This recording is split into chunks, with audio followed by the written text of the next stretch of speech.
Bum, bum, bum, bum, bum, bum. Right, and we're off again. So, number 242, I'm fairly certain this is, and this is the last of my blended Scotch whiskies. Not a huge run, but it's been quite interesting. There's been some very nice surprises in this, and I'm hoping this one is as well. This is one that I've never come across before, hadn't really heard of before the sample turned up from Mr. X. Thank you very much, Mr. X. The name rang a bell, but I'd never come across it. We never sold at the whiskey shop, anything like that. And yet, William Lawson's is the 6th biggest selling whiskey brand in the world. And yet, I can't say I've seen this particularly often on shelves in the UK. So it's very much overseas. So William Lawson himself was a gentleman who was born in the 1850s, shall we say. Yeah, I've mixed reports of, the general consensus seems to be about 1853, but it's around that time. And he was born in Scotland, but he migrated to Ireland, and by 1888 was working as an export manager for a company called E&J Burke, who were based in Dublin. So they were like a wines and spirits exporter. So they would bottle up wines and spirits and then export them out, as well as buying in stock and storing them. And they had offices in Dundee. Now, in 1889, there was the registration with E&J Burke of a trademark name, brand name, called Lawson's Liqueur Whiskey. And also a trademark for an actual trading name of William Lawson's Limited. So the company were using him and his name as a brand, essentially. And it sounds like he actually had a hand in some of the whiskey blending that was going on, and was, it was proven quite popular. So they said to him, okay, yeah, we'll use your name and we'll use you as a brand. So by 1891, he was actually one of the directors, but then in 1903, for unknown reasons, he was dismissed from the company. However, William Lawson's as a whiskey, even though he didn't work for them anymore, William Lawson's as a brand of whiskey carried on. They moved from Dublin to Liverpool in 1923, and then in 1963, the trademark name of Lawson's was purchased by, they were called Clan Munro Whiskey, but they were actually like an offshoot of Martini and Rossi, the Italian drinks company, who basically wanted to move into the whiskey market. And William Lawson's as a name took over Clan Munro as the kind of name of the business itself. So they became William Lawson Distillers in 1972. Again, William Lawson, I mean, obviously dead by that time, but this is a guy who worked for a company that ended up, they used his name, he got sacked, kicked out, no idea what happened to him after that, and yet his name continues to live on. So in 72, becomes William Lawson Distillers. At the same time, also bought the Macduff Distillery, which is here, which will be covered in our Speyside run, because it's known as Glendeveron as a single malt. And Macduff is still a key component of this blend now. Bacardi bought them in 1993. Bacardi also, just after that, purchased Dewar's, which has been covered off a little bit earlier on. And its export is huge. It broke into the Russian market in, I think it was 2008, and apparently it's now the biggest selling whiskey brand in Russia. It's very big in South America as well. Now, I've come across their website, and it does make for interesting reading. Their tagline, their marketing is no rules, and it's interesting looking at their website. It's if they put a couple of words in, it would probably go down the wrong way, because it's very, very close to being men only men can drink this thing, because it's very much it's quite a masculine website. It's quite kind of like no rules and everything like that, and it treads a very thin line between being a little bit sexist and just kind of getting away with no rules, we don't adhere to anything, that sort of thing. But reading it, some of the bits that it was saying was all it needed was like one line in terms of, this is a real man's whiskey, and all of a sudden it would be like, whoa, steady on people, this is 2016. However, I do want to read you some of this, because it's like they're making a concerted effort to almost go the other way to what a lot of whiskey brands are doing. So let me read you this. Tradition, whatever. William Lawson never cared much about what Scotch was supposed to be like. It was always about the flavour. It still is. Macduff Glendeveron, the single malt at the core of William Lawson's, adds a kick. We put it with malts and grain whiskies that hold their own. We don't do dainty and steer clear of smoky malts that would cloud the fruit. It means the flavours stay big and bold. Great Scotch, no rules. We ferment Macduff Glendeveron for a short time and distill it fast. This is a full throttle sprint to the finish, not a leisurely jog. Then we mature it to bring out even more of the bold fruits.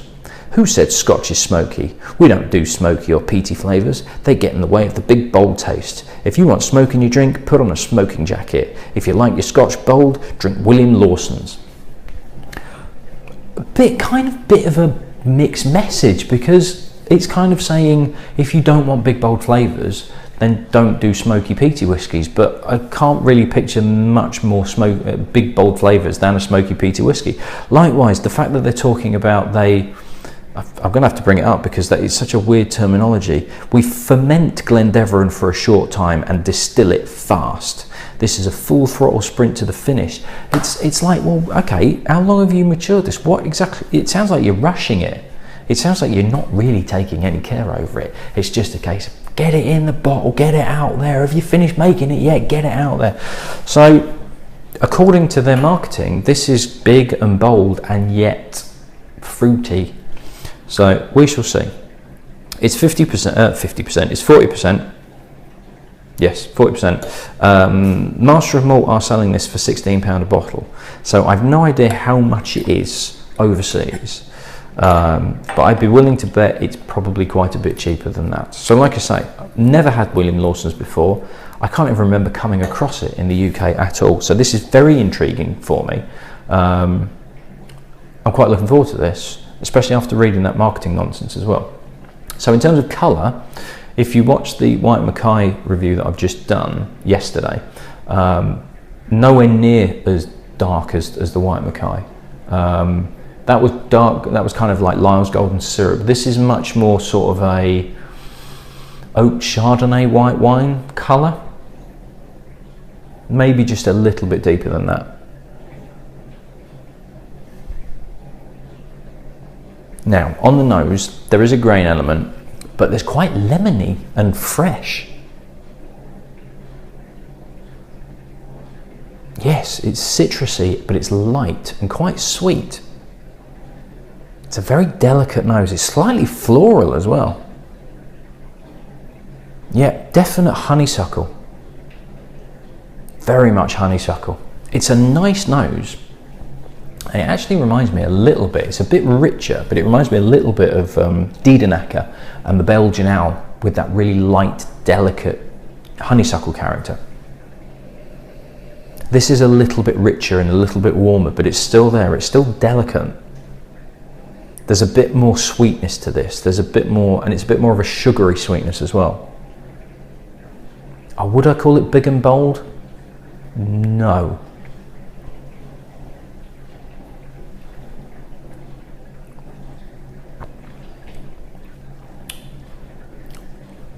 Okay, so the honeysuckle doesn't really come through, but it's sweet. There's not a bad mouthfeel to it, to be perfectly honest. But there is a definite sweetness, and it's a candy floss sweetness. It's a sugary sweetness. There's kind of toffee to it, but it's a very sweet toffee, almost salted caramel. It's not quite sickly sweet, but it's nearly there. It's light a little bit. It's got a little bit of freshness to it. It's certainly not as. It's not as fresh on the nose. It's a little bit thicker. Oh shush! Bloody dishwasher's going. But it's dangerously close to being cloyingly sweet, although it's not quite.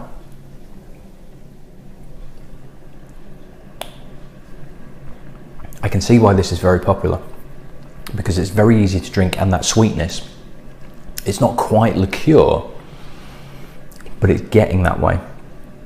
And I can see why it's very popular. Probably works quite well in Coke because there's enough of the grain whiskey element that is going to cut through Coke, but then the sweetness is going to support the sweetness of Coke. Probably goes quite well in cocktails, but more the sweeter side of cocktail.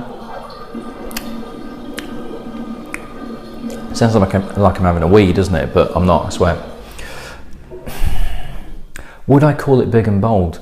No, and I'd call it sweet and rich, but it's not even rich. It's not like a rich sherry flavour. This is a kind of sickly sweet sugary flavour. It's okay. It's not awful. I can see why it's really popular, but it's not really floating my boat. It's not quite delicate enough to be spring-like.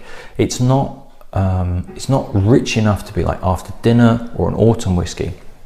It's just a little bit sweet and a little bit tacky. It's almost tacky. And the marketing, the website doesn't really fit the whiskey. You know, the marketing is kind of, like I say, it's kind of dangerously close to being like, this is a man's whiskey, this is big and bold, and we do things, and we do things now, and we do it properly. But the whiskey's just a bit,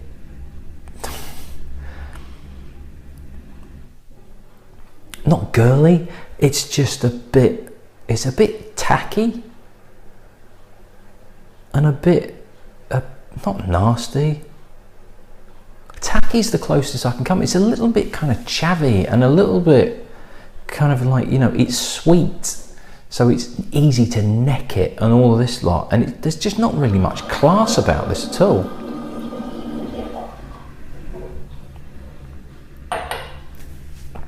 It doesn't really have any character. It just feels a little bit cheap and nasty.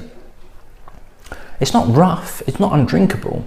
It's just the sweetness is just a little bit, it's a little bit too sweet. It's a little bit too close to liqueurs. It's kind of like a, I don't know, it's like you get very good vodkas and then you get flavoured vodkas, and it's almost like this is nearly going down the route of flavoured whiskey. You could almost try that neat and go, maybe it's a maple syrup flavoured whiskey. It's that sort of line where it's a little bit of a kind of a knockoff and a little bit kind of, you know, going down the cheaper end of the market and just getting people to drink lots of it and buy lots of it. Bit of a disappointment, that, really. But again, I can see why it's so popular, because I can see younger people drinking loads of it because it's so sweet. Yeah, well, that's blended Scotch done. A bit of a disappointing end to it, to be perfectly honest, but hey, we've got to finish somewhere.